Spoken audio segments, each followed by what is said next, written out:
In this body, there are 37.2 trillion cells are there. All 37.2 trillion cells has to work in unison to make this body is called as a city, to make this city to work properly. If one cell rebels and says, I don't want to cooperate with my neighbor, I want to be independent, this city, it won't work properly. If one cell starts multiplying uncontrollably, and then it is called as cancerous cells, and it's called cancer, and this city gets affected.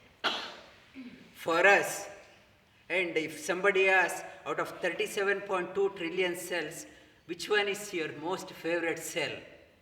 We will say, all 37.2 trillion cells are my favorite. I want everyone. All 37.2 cells are important to me. And in this house, whatever members of the family, 4, 5, 6, 7, everyone has to work in unison so that this family works well. This family is part of the community. Every family should work in unison so that community is healthy and it's in balance. All communities comes together in a country, work towards the same goal so that the country becomes great. This country flourishes. And every country wants to exert its influence on the other countries. Every country wants to become a strongest country. If every country thinks, I am the strongest, I want to exert my influence on the neighboring countries, many times it results in conflicts between the countries. Like India and Pakistan, for generations, or China or Tibet, China or Hong Kong, Iran or Saudi Arabia, or Palestine, Israel, or many American countries, many it's African countries. Every country, if they want, this is my way, and I want to be the most influential country, then for the sake of this earth, you have to work together. For the sake of this earth, you have to work together. And many countries, they did not exist 100 years back. In next 100 years, may not be existing. There may be fragments. For the sake of earth, all the countries should work in unison. If you extend it further, earth is just a part of the solar system. And solar system, so vast, this earth is a small fraction of this solar system. For the sake of looking at the solar system, you have to work in unison for the sake of the solar system. If you extend it further, this solar system is part of this galaxy. The galaxy, they say, there are more than 100 billion solar systems in this galaxy. For the sake of this galaxy, everyone should work in unison. They say in the observable universe, there are more than 100 billion galaxies are there. 100 billion galaxies in this universe. And for that one, when looking at the universal picture, where are you? I am nowhere in the picture. Yet, I think I am most important in this here. And my way is the ultimate way. And I get very annoyed if that person doesn't listen to me. And I get very stressed out, agitated. My way is not working.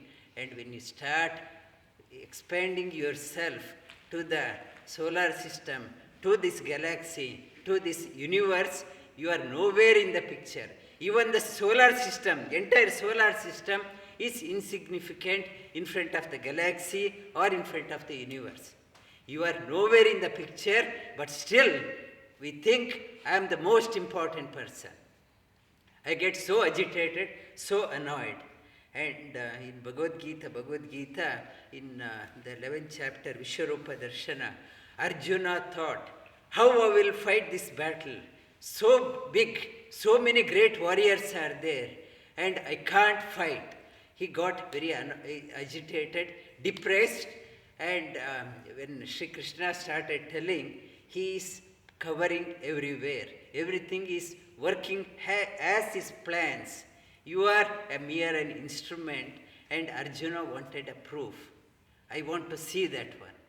And in that one, there is a shloka, when he revealed his cosmic form, Arjuna saw that one, wonderstruck.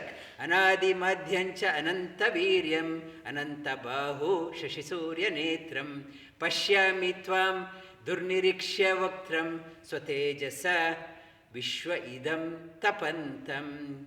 He saw countless suns, infinite moons, hands everywhere, limbs everywhere, face everywhere, and entire universe came into motion because of that highest light. That light is illumined the whole universe. He saw that cosmic form. Seeing that one, Arjuna realized all these days he was thinking, I am the greatest archer, I am the greatest fighter. And looking at that one, he melted down. And he thought, I am insignificant. All these days I thought, because of me my family is working, because of me my company is working, because of me this country is working. And when he saw that one, and he said, I am insignificant. It's all Lord's play. So in the cosmic form, in the yoga says you have to expand your awareness. The Patanjali says in the shloka, 36th shloka, in the first chapter, Vishokava Jyotish Matihi. Whenever you are going through the sad time, if you want to get over your sadness, get over your stress, get over your anxiety, and think of that cosmic light, universal light. Expand your awareness, further expand. By expanding your awareness further, you will overcome the sorrow, stress, anxiety, depression problem. I get depressed thinking that my way is not working.